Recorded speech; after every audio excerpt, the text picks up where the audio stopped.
প্রতিটি মানুষের মনে গেঁথে আছে, এটা কেউ ভুলতে পারবে না। কি অবিশ্বাস্য একটা সাহসী যুবক, বন্দুকের সামনে দাঁড়িয়ে আছে, এবং তারপরে থেকে কোনো যুবক, কোনো যুবতী আর হার মানে নাই, সামনে গিয়ে গেছে এবং বলছি যত গুলি মারো, মারতে পারো, আমরা আছি।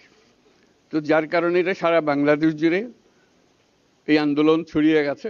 শুনলাম আসার পথে শুনে আসছি যে এখানে আইন শৃঙ্খলার ব্যাঘাত হচ্ছে, মানুষকে আক্রমণ করছে, ঘরবাড়ি জ্বালিয়ে দিচ্ছে, সম্পদ জ্বালিয়ে নষ্ট করছে, চুরি করছে, দিয়ে যাচ্ছে, অফিস আদালতে আক্রমণ করছে, সংখ্যালঘুদের উপর আক্রমণ করছে, হিন্দু, বৌদ্ধ, খ্রিস্টান, আহমদিয়া সবার উপর আক্রমণ করছে। এগুলো হলো ষড়যন্ত্রের অংশ, এগুলো আমাদের বিষয় না। আমাদের কাজ হলো এটাকে রক্ষা করা, সবাইকে রক্ষা করা, প্রতিটি মানুষকে, প্রতিটি মানুষ আমাদের ভাই, আমাদের বোন, তাদেরকে রক্ষা করা এবং আমাদের একটা শৃঙ্খলা ফিরিয়ে আসা। বিশৃঙ্খলা, সহিংসতা এগুলো হলো অগ্রগতির বড় শত্রু।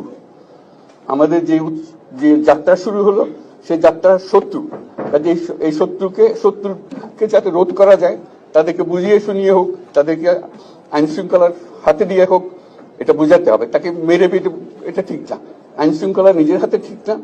তাকে আমাদের আইন শৃঙ্খলা বাহিনী এমন হতে হবে, তাদের হাতে সুপর্দ করলে আমরা নিশ্চিন্ত থাকবে তার একটা বিহিত হবে।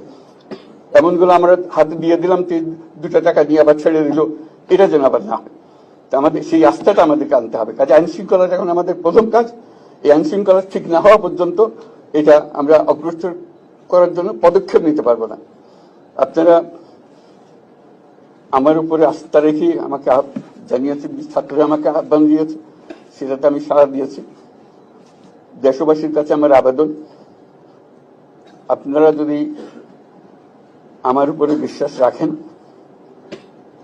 আমার উপরে ভরসা রাখেন, তাহলে নিশ্চিত করেন যে দেশে কোনো জায়গায় কারো উপরে হামলা হবে না। এটা আমাদের প্রথম দায়িত্ব। এটা যদি আমি করতে না পারি, এটা আমার কথা যদি না শোনেন আপনারা, তাহলে আমার প্রয়োজন এখানে নাই। আমাকে বিদায় দেন, আমি আমার কাজে থাকি, সেখানে আমি ব্যস্ত থাকি। যদি আমাকে প্রয়োজন মনে করেন, তাহলে আমাকে প্রয়োজন মনে করলে আপনাদেরকে দেখাতে হবে যে আমার কথা আপনারা শোনেন। আমার কথা না শুনলে আমার কোনো প্রয়োজন নাই। আমার প্রথম কথা হলো, আপনারা বিশৃঙ্খলা থেকে দেশকে রক্ষা করেন, আপনারা সহিংসতা থেকে দেশকে রক্ষা করেন, যাতে আমরা যা আমাদের ছাত্ররা আমাদেরকে পথ দেখায়, সেই পথে আমরা এগিয়ে যেতে পারি। এটা একটা খুব সুন্দর দেশ হতে পারে বাংলাদেশ, একটা খুব সুন্দর দেশের সম্ভাবনাময় দেশ। কাজে এই সম্ভাবনাগুলোকে আমরা নষ্ট করে দিয়েছি। এখন আবার সেই বীজতলা আবার তৈরি করতে হবে, আবার আমাদেরকে জেগে উঠতে হবে। তারাই এই বীজতলা তৈরি করবে, তাদের হাত দিয়েই হবে, এবং তাদের দিকে আমরা তাকাবো এবং আমরা তাদের নির্দেশ মতে আমরা অগ্রসর হব।